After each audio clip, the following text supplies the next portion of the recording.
Oi, turma.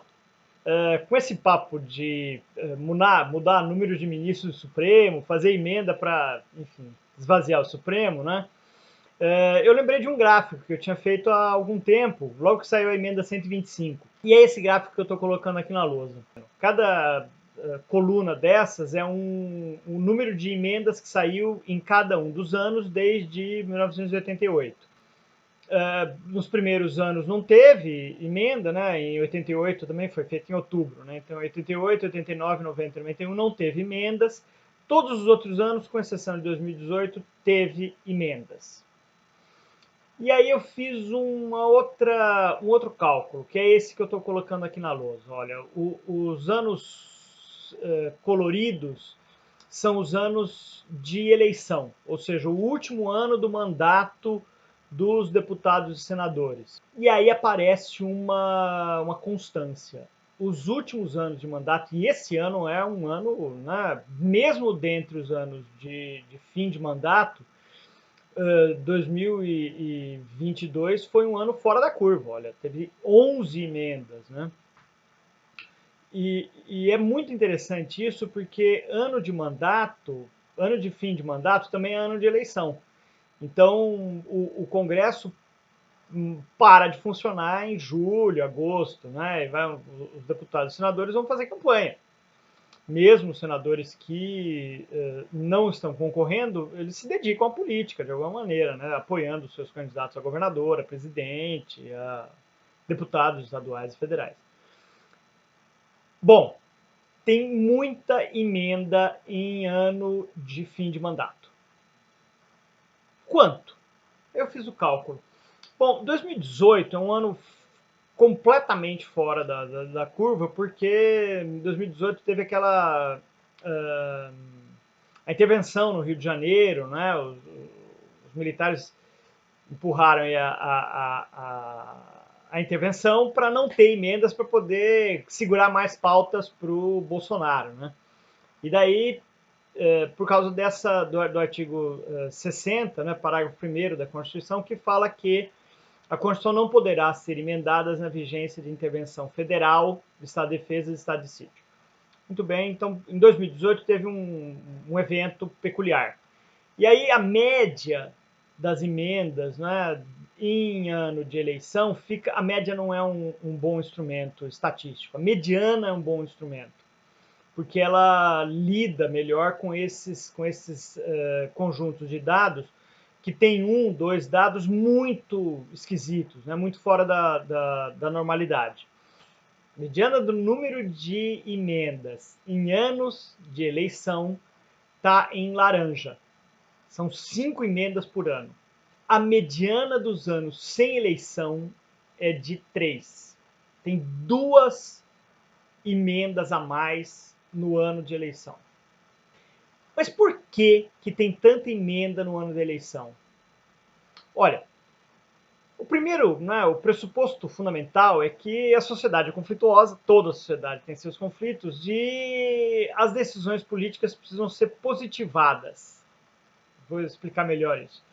As decisões políticas, né, as decisões que vão organizar a sociedade, que vão obrigar a sociedade a se comportar de uma determinada maneira, obrigar os grupos sociais a se comportar de uma determinada maneira, essas decisões não valem nada se elas não forem formalizadas em atos jurídicos, certo?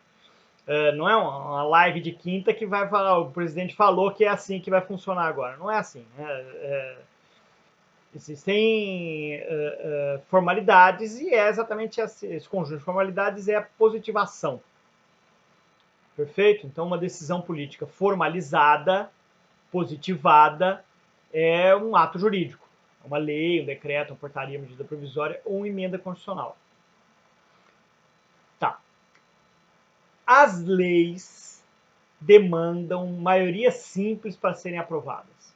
Vou colocar aqui na lousa o artigo 47 da Constituição, que diz: salvo disposição constitucional contrária, as deliberações de cada casa e as suas comissões serão tomadas por maioria dos votos.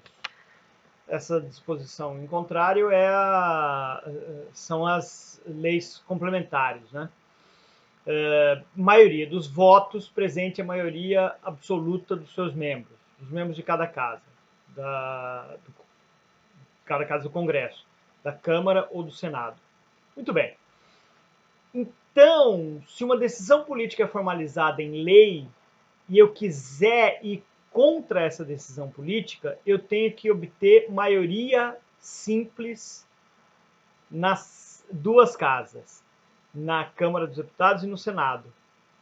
Significa, a maioria das leis consegue ser aprovada com 40% aí de aprovação, dá uns 250 deputados.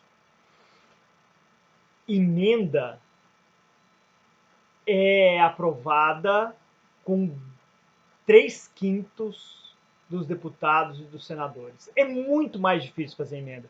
O que isso significa? Se eu sou deputado, né, ou senador, e tem um grupo social que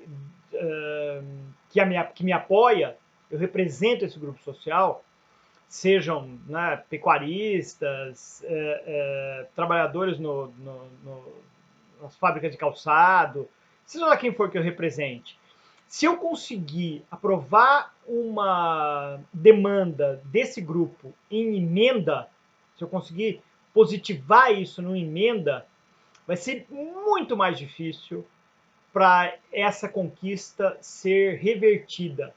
Né? Isso cria uma estabilidade muito maior para aquela decisão política.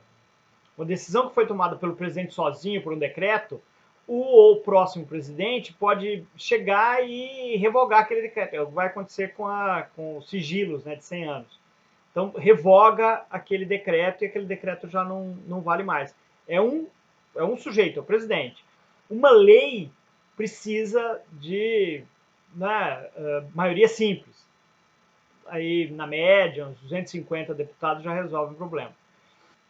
A emenda constitucional precisa de 3/5, precisa de muito mais gente. São 300 e tantos deputados, né? 50 senadores. É muito mais gente para derrubar uma emenda constitucional. Então, os deputados e senadores, no fim do mandato, eles sofrem uma pressão enorme dos seus apoiadores, dos seus financiadores, que dizem o seguinte: olha, você quer se reeleger, mas eu ainda tenho tal tarefa do seu mandato que ainda não foi cumprida. Então eles querem, no finzinho, né, do mandato, ou seja, no último ano, no ano das eleições, mostrar serviço. Dizer para os seus grupos sociais: olha, eu estive trabalhando e eu obtive tais e quais conquistas. E eu não só obtive essas conquistas, mas eu positivei essas conquistas na hierarquia suprema do ordenamento. Vai ser muito mais difícil qualquer um no futuro derrubar essa conquista que eu obtive para vocês. Por isso que a gente tem esse gráfico tão loquaz, né, que diz claramente: olha, ano de eleição é ano de emenda. Obrigado.